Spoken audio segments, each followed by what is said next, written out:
Samuel, Samuel, Reis, Reis e Crônicas, Crônicas, Esdras, Neemias, Ester, Jó, Salmos, Provérbios, Eclesiastes, Cantares, Isaías, Jeremias e Lamentações. Olá, olá, espero que você esteja bem. Quero agradecer porque você está aqui comigo nesse momento de aprendizado, de reflexão. Tem pessoas que já estão comigo há um bom tempo. Eu gostaria nesse momento de agradecer e que a gente continue sempre juntos, crescendo, aprendendo e lendo, né? E lendo a Bíblia. E hoje nós vamos estar num livro muito interessante, polêmico, daquelas coisas polêmicas, que tem várias formas, né? Tem mais de uma forma de ser interpretado, que tem autores que têm opiniões diferentes, né? Mas faz parte da Bíblia, devemos estudá-lo, respeitá-lo e com certeza ele tem muitos e muitos ensinamentos para a gente. Cantares de Salomão, né? E aí é interessante a gente chegar nesse livro que tem toda essa questão por trás, proibido por um certo tempo, só é permitido ser lido depois. É interessante como esse livro, Cantares de Salomão, vem em 2024 e a gente olha para esse livro da seguinte forma e da seguinte maneira. A gente pode olhar, né? Como é que as coisas são tratadas nos dias atuais, né? Como é que está a família? Como é que como estão os nossos relacionamentos? Como que está a relação entre o homem e a mulher? Como que está a igreja? Como que está a igreja como um todo? Como a igreja está se posicionando? Qual o papel da igreja hoje? A igreja está fazendo o quê? As pessoas ali, como é que elas estão se posicionando? Esse livro Cantares de Salomão, ele abre a mente da gente para a gente pensar nessas coisas. Polêmicas à parte, né? E é bom que tenham polêmicas, porque elas fazem com que a gente pense e reflita. E é bom. E é bom quando a gente tem essas coisas, e aí a gente vai buscar, a gente vai pesquisar, a gente vai ler, a gente vai ver, né? O que tem aí, o que tem escrito sobre esse livro. Então, nós vamos estudar sobre Cantares. E é interessante, né? Cantares de Salomão. Esse livro vai apresentar Salomão mais uma vez, né? A gente está aqui numa intimidade muito grande com Salomão. Da mesma forma que a gente ficou um bom tempo estudando Paulo, você se lembra? Você está me acompanhando desde aquela fase? Nós ficamos um bom tempo estudando Paulo. E chegou num certo ponto que a gente já sabia muita coisa de Paulo. Ainda temos muita coisa para saber. Mas nós estudamos as várias cartas de Paulo. E aí a gente adquiriu uma certa intimidade. Aqui também a gente, nesse ponto da EBD, a gente está estudando Salomão há muito tempo, em diversas fases da vida dele. E nessa fase aqui, ele é um jovem, né? Ele tá com aqueles hormônios todos, a flor da pele, naquela fase do amor, da paixão. E nesse momento da vida dele, com essas características, com toda essa leitura que a gente faz quando a gente está nessa fase, da forma como a gente vê a vida nessa fase, foi nesse momento que Salomão escreveu esse livro. E é interessante a gente pensar nisso. Sempre quando a gente vai ler um livro, estudar um livro, um versículo, um capítulo, a gente entender o contexto, a época. Por que será que ele usava aquelas palavras, né? Mas por que ele usa aqui essas palavras? Porque tem todo um contexto, tem toda uma época. Naquela época as coisas eram assim, as coisas eram tratadas dessa forma. Então, Cantares de Salomão, o jovem Salomão, né? Esse homem que Nos dias atuais, a gente diria o cara, pelas características dele, né? Pelo papel dele. Nós vamos estudar Cantares hoje e nós vamos ver Salomão escrevendo, né? A gente sabe que foi Salomão que escreveu. Cantares 8:7. E nós vamos começar a nossa EBD com esse versículo. Cantares 8:7. As muitas águas não podem apagar este amor, nem os rios podem afogar. Nós vamos ficar com essa primeira parte. Essa primeira parte que é tão conhecida, né? Tantos convites de casamento que a gente vê por aí, em tantos casamentos que a gente percebe, né? As pessoas usando, utilizando, tendo como referência esse versículo, né? Porque nós sempre precisamos de referências, de referenciais. E a Bíblia é um referencial para tudo, inclusive para os casamentos, para os relacionamentos, né? A Bíblia está aí para sempre oferecer as diretrizes. Então, Cantares 8:7, que a gente pode dizer que esse é o versículo-chave desse livro que vai falar sobre o amor, sobre paixão e tudo mais. Eu vou repetir, né? E aí, para aquelas pessoas que tiveram em seus casamentos, os seus convites de casamentos, ou que já viram um casamento com esse versículo, vamos lembrar um pouquinho? Vamos vamos buscar lá na nossa memória alguma ocasião, em algum momento em que a gente viu esse versículo na nossa vida? Vou repetir. Cantares 8:7. As muitas águas não podem apagar este amor, nem os rios podem afogar.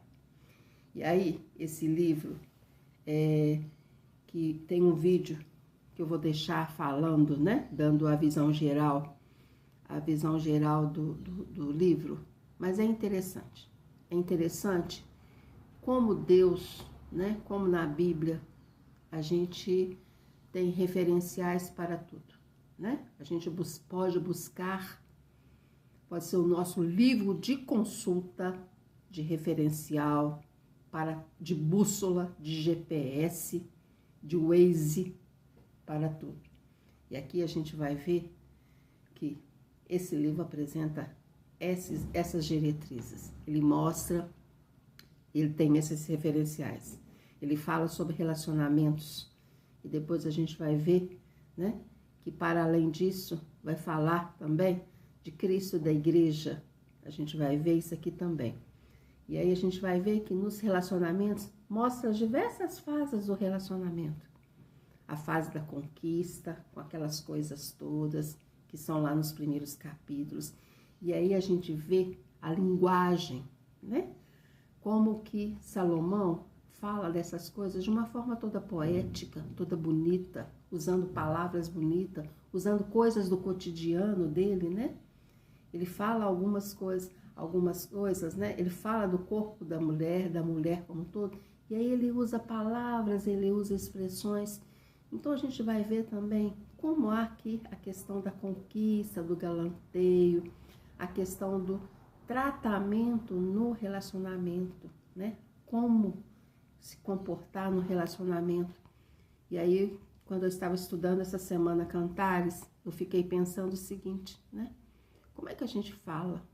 Como é que a gente se expressa hoje, atualmente, 2024, com as mais diversas pessoas? Como é que a gente está se referindo a ela, né? E às vezes, aquela pessoa, ela precisa de uma palavra especial, ela precisa ser tratada de uma forma especial, né? Com palavras especiais. Cantares mostra também isso pra gente, né? A forma da gente tratar, da gente lidar, né? Fala dessa questão das falas nossas também. Cantares, a gente vai ver que fala da questão das núpcias, e é tão interessante a gente estudar esse livro que a gente com poucos minutos, né, com 1 hora, você lê esse livro várias vezes, e aí é interessante como fala de núpcias, de casamento, de festa, né? fala das crises. É interessante como, de uma forma muito interessante, de uma forma bem de Salomão, ele descreve uma crise, né? A crise no casamento e como se comportar após uma crise, o que fazer após uma crise. Cantares está apontando isso para a gente. E Cantares, acima de tudo, é o romantismo, né? Ele fala do romantismo. O romantismo que tem que estar presente na nossa caminhada, na nossa jornada e tudo mais. E é interessante ler esse livro, muito interessante. Para além de qual fase que a gente tiver na nossa vida, em qual momento, é bom a gente parar, porque está na Bíblia. Se está na Bíblia, né? Tem um valor, tem uma forma muito especial para a nossa jornada. E é interessante que esse livro, ele era lido durante a festa da Páscoa. Era uma forma, né? Toda a Páscoa, lá na festa, esse livro era lido. E esse livro era lido também para explicar aos jovens a questão da educação sexual. Olha que interessante, meus queridos. As famílias tratando da questão sexual, as famílias falando de relacionamentos para os seus filhos. A Bíblia mostra isso, a importância da educação, a importância dos relacionamentos, das coisas serem faladas, serem ditas. E aqui tinha todo momento, né? E eu fico imaginando que até os jovens deviam ficar esperando aquele momento todo para poder estudar aquele livro, o livro de Cantares, né? Por um certo tempo ficou proibido, né? Tinha todas aquelas questões polêmicas, menores de 30 anos, né? Por um certo tempo não podiam ler, tem todas essas questões envolvidas na trajetória de Cantares, mas é muito interessante. Esse é um livro muito interessante.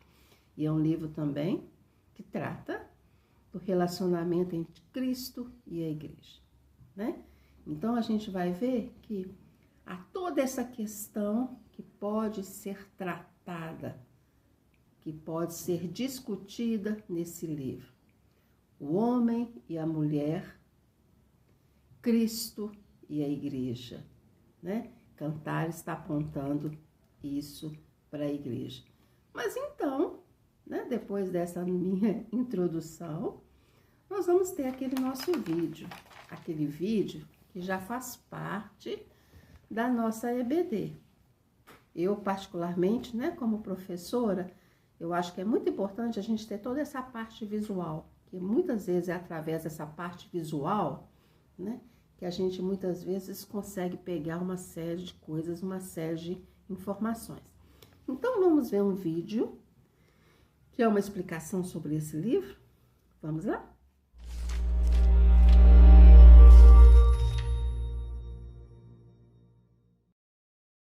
O Cântico dos Cânticos é um livro da Bíblia bem conhecido, mas não tão bem compreendido. São 8 capítulos de poesia de amor, e embora haja uma introdução e uma conclusão, o livro não tem qualquer tipo de conceito literário rígido. E isso é porque é uma coleção de poemas. Eles não foram feitos para serem dissecados ou desmontados. Eles devem ser lidos como um todo fluente e simplesmente desfrutados. A primeira frase do livro nos diz que é o Cântico dos Cânticos, que é uma expressão hebraica como o Santo dos Santos ou o Rei dos Reis. É uma maneira hebraica de dizer, esta é a melhor coisa. Então, esse é o melhor cântico de todos os cânticos. Então, nos é dito na primeira linha que esse Cântico dos Cânticos é de Salomão, o que poderia significar que ele é o autor. Seu nome abre o livro, afinal de contas. Mas ao ler os poemas, você descobre que a voz principal é de uma mulher, chamada a Amada. E embora também haja uma voz masculina, não parece ser a de Salomão. Salomão é mencionado algumas vezes no poema, mas ele não é o orador. E você tem que admitir, Salomão é um candidato muito estranho estranho para o autor desse livro, dado o fato de que ele tinha 700 esposas. Para os amantes do Cântico dos Cânticos, eles são os únicos no mundo, um para o outro. Assim, de Salomão provavelmente significa na tradição da sabedoria de Salomão. Ele era conhecido pela sua sabedoria, sua poesia, seu amor ao aprendizado sobre cada parte da vida. E Salomão se tornou o pai da literatura de sabedoria em Israel. E assim, seu legado aqui é levado adiante através de uma coleção de poemas de amor que explora a experiência humana de amor e desejo sexual. O poema de abertura nos apresenta o tema básico desse livro. Ouvimos a voz da jovem que se deleita em seu homem, um pastor. Ela ainda não é casada com ele, mas fica claro que eles estão comprometidos e não podem esperar para ficar juntos. A partir da introdução, os poemas fluem de um lado para o outro, da voz da mulher para a do homem, mudando de cena para cena sem nenhum tipo de sequência linear, clara ou linha de história. Os poemas se movem nesses ciclos sinfônicos e as imagens e ideias principais se repetem e se desenvolvem. Então, um dos temas básicos que unem os poemas é o intenso desejo que esse casal tem um pelo outro, expresso através da sua constante busca e descoberta. Então, depois do poema de abertura, eles estão separados, mas buscando um ao outro. Então, a mulher chama, ou ela acorda de um sonho, ou vai procurar por seu amado, e mais de uma vez eles encontrarão um ao outro, e eles se abraçam. Então, quando as coisas começam a ficar um pouco atrevidas, a cena termina de repente e a nova começa. Eles estão separados, procurando um pelo outro, e assim por diante. Outro tema repetido é a alegria da atração física do casal um para o outro. Então, várias vezes eles pausam e se descrevem com essas metáforas elaboradas. E aqui é muito útil saber que essas imagens e metáforas na poesia hebraica não são primeiramente visuais. Se você tentar imaginar uma imagem dessas pessoas com base nas metáforas, acabará com algo que parece muito, muito estranho. O que você deve fazer é refletir sobre o significado dessas imagens relacionadas ao homem e à mulher.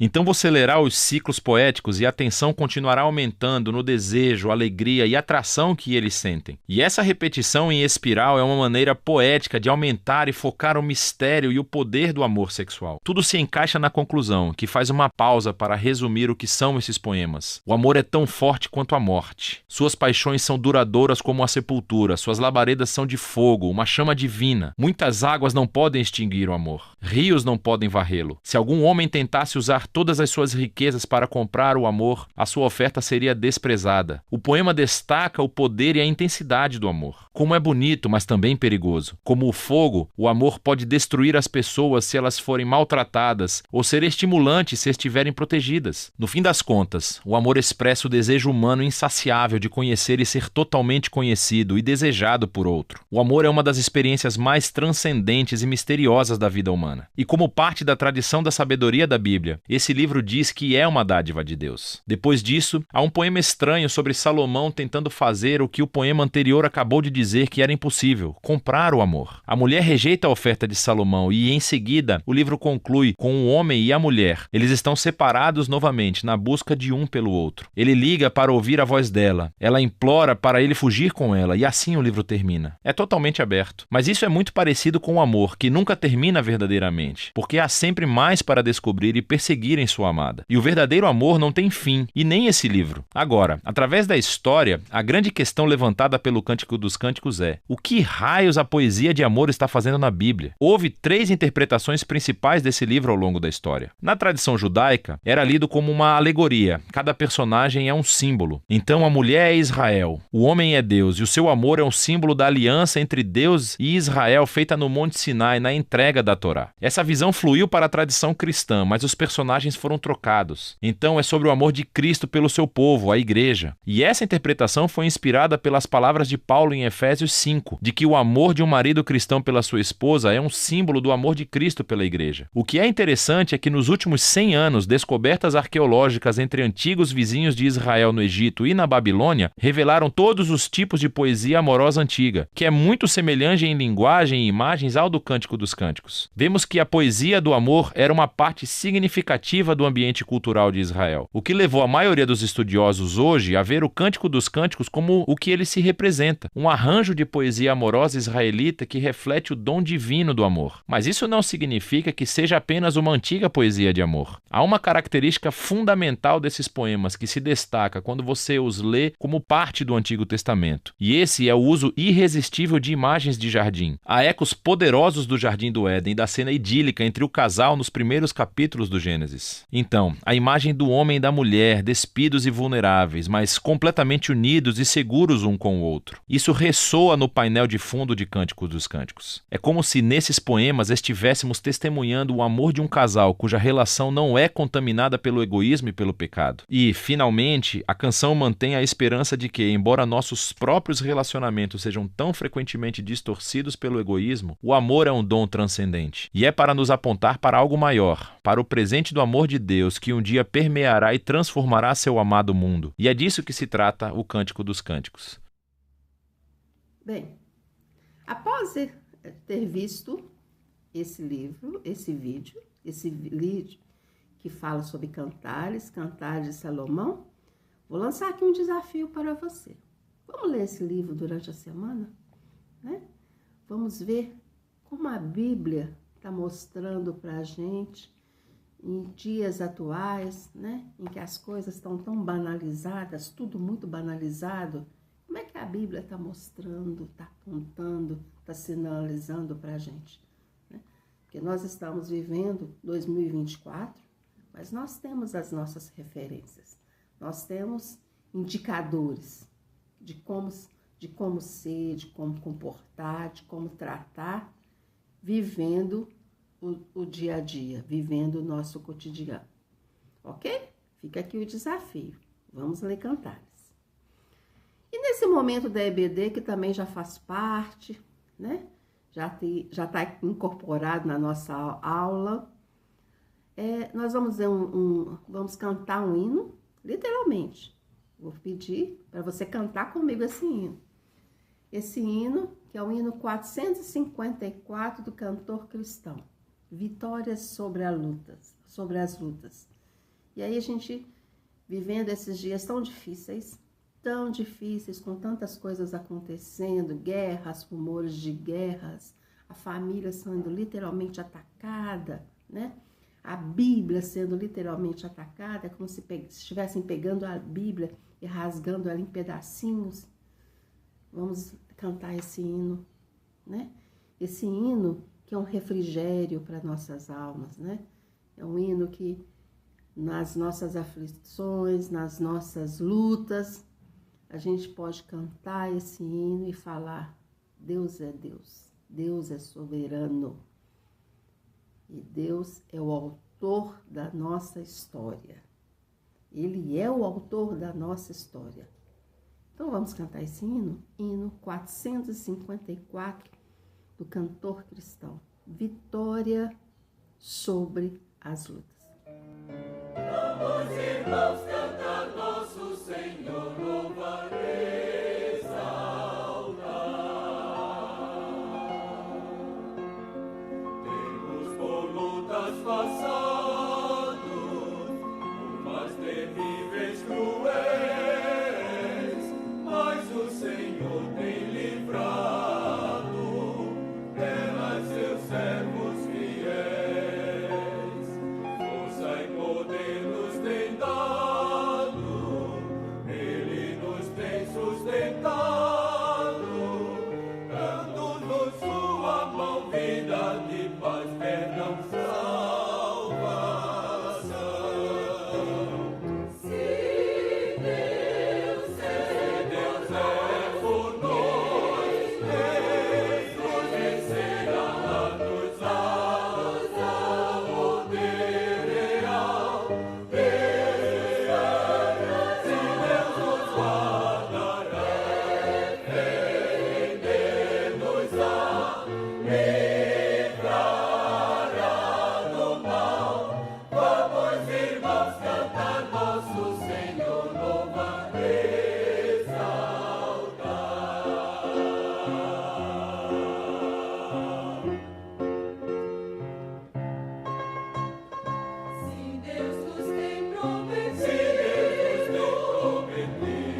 nosso momento de oração, esse momento que também já faz parte da EBD, né? Já está aqui incorporado, mas não é o último. Fique comigo, tá? Tem mais coisas ao final. Vou me despedir de você. Então, por favor, espere um pouquinho aí. Então, vamos orar. Vamos agradecer a Deus. Nós estamos no mês de agosto de 2024. Quantas coisas já aconteceram na nossa vida, né? A gente olha para trás, nos meses, quantas coisas já aconteceram, quantas situações nós já vivenciamos e quantas coisas, quantas vitórias nós já tivemos. Vamos agradecer a Deus, porque nós esquecemos muito das coisas, e é por isso que a gente tem que ler sempre a Bíblia, porque nós esquecemos as coisas, e a gente tem que sempre reforçar, aquela coisa do reforço, todo dia. Então vamos reforçar essa ideia do agradecimento, sempre agradecer a Deus pela vida. Nós respiramos, nós estamos respirando, os nossos pulmões aí estão aí funcionando a pleno vapor. Vamos agradecer a Deus. Vamos clamar pelo nosso país. Vamos clamar literalmente pelo nosso país, pelo nosso presidente. Vamos colocar o nosso presidente nas nossas orações. Vamos clamar pelas pessoas que ocupam cargos. Que Deus dê sabedoria, que Deus abençoe e que a palavra possa estar chegando a essas pessoas. E vamos orar, porque esse é um ano de eleições, né? E nós temos sempre que orar, pedir a Deus sabedoria. Vamos orar pelos nossos missionários. E aqui nós temos Daniel e a Magda, lá em Paracatu. Nós temos que sempre abençoar aquela família ali. Aquela família tão bonita, Daniel e a Magda e os filhos, né? Nós temos que clamar por aquela família, aquele lugar que não é um lugar fácil, uma região que tem toda uma característica. Nós temos que abençoar aquela família. Vamos orar pelo Tiago e Isabelle, lá em São Paulo, que também tem um projeto todo especial. Vamos orar pela Ana Paula, que está lá em Manaus também, num trabalho muito bonito. Ela é família. Nós temos famílias missionárias, nós temos que clamar pelos missionários, porque eles estão lançando as sementes. E o lançar a semente, a gente sabe que não é uma coisa fácil. Vamos orar pela nossa igreja. Igreja Batista das Alterosas. Nós estamos aqui no bairro Padre Eustáquio. E vamos clamar pela nossa igreja, vamos clamar por esse bairro, para que Deus abençoe esse bairro, abençoe os nossos vizinhos, para que Deus nos abençoe aqui, para que a gente possa ser luz nesse bairro, para que sejamos conhecidos por uma igreja que fala do amor de Deus. Vamos clamar pela nossa igreja e pelo nosso bairro. Vamos clamar pelos nossos pastores, pelo pastor Valquimar e a Lídia. Vamos abençoar, vamos clamar por essa família, para que Deus os abençoe, dê a eles saúde, sabedoria, que eles tenham alegria no ministério deles. A gente sabe que não é fácil, então vamos abençoar essa família que a gente gosta tanto. E vamos orar pelo pastor Sincero, pela Simone, vamos orar pelo pastor Manuel, pela Tila, pelo pastor Rubens Cordeiro e pela família dele, pastores ligados a gente. Nós temos contato com esses pastores, eles estão aí diretamente relacionados com a nossa igreja. Nós temos que orar por esses pastores, né? A gente sabe que nos dias atuais, como é importante nós orarmos pelos nossos líderes, os nossos líderes que são tão atacados, que são alvo de críticas. Vamos orar pelos nossos líderes espirituais. Vamos orar pelo departamento infantil. Vamos orar por esse departamento, pelas crianças, né? Como é importante orar pelas nossas crianças, pelas famílias das nossas crianças, para que elas sejam bem educadas, bem tratadas. Vamos orar pelos nossos adolescentes. Nós temos um departamento agora uma sala de adolescentes. Vamos orar por aquele casal que está ali. Que Deus os abençoe e que esse departamento, essa sala possa crescer, né? E vamos orar pelo mês de agosto e pelos nossos jovens. Agosto é um mês dedicado à juventude.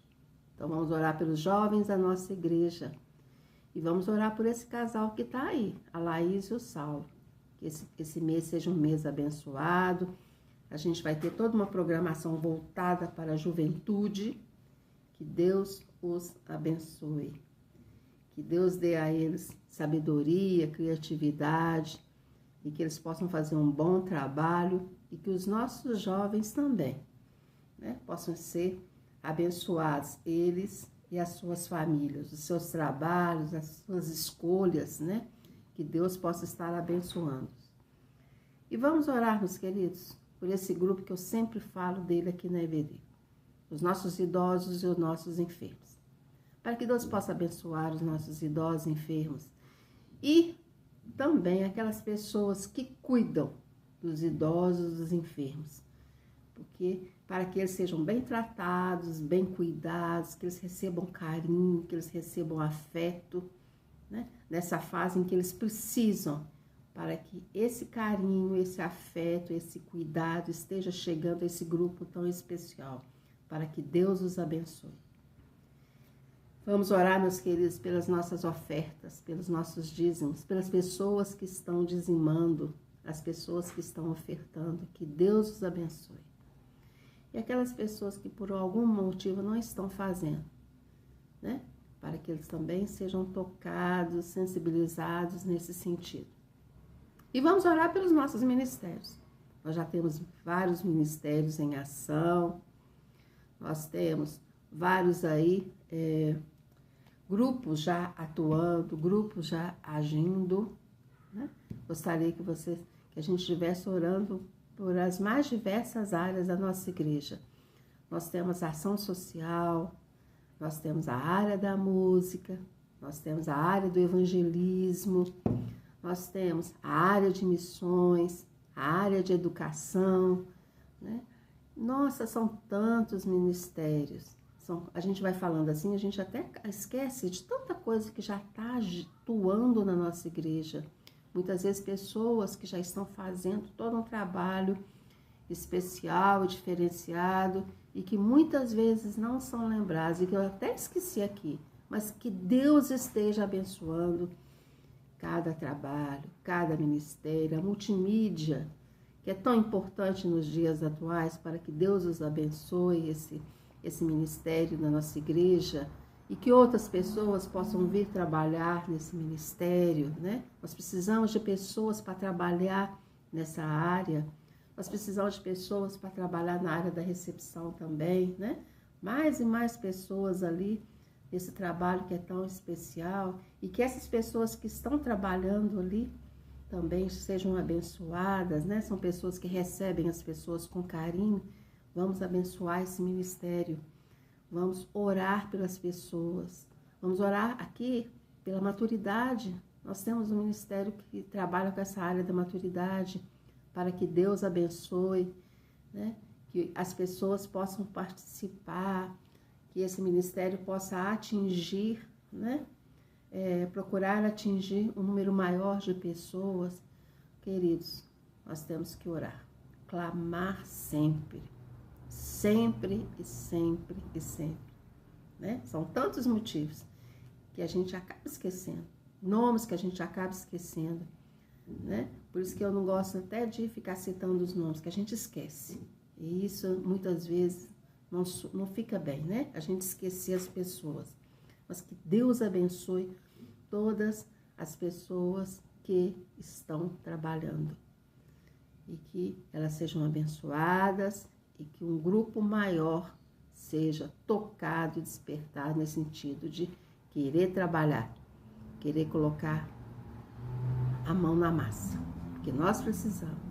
Os dias atuais exigem isso, que a gente acorde e veja que nós temos um tempo para fazer as coisas e que o mundo está exigindo cada vez mais essas atitudes nossas, essas atitudes da igreja. Então vamos encerrar nossa EBD e nós vamos encerrar, né? Já que nos dias atuais nós precisamos ter atitude, nós precisamos orar, nós precisamos agir, né? Mesmo que seja tudo contrário à igreja, mais do que nunca a gente tem que agir, atuar, mostrar quem somos, o que acreditamos e o que pensamos. Então vamos encerrar com esse hino do cantor cristão que fala: Igreja alerta. Que você tenha uma boa semana, que você possa ler o livro de Cantares, esse livro, né? Que aí Salomão mais uma vez com a gente e que em breve nós estejamos juntos. Até o nosso próximo encontro e que Deus nos abençoe. Tchau.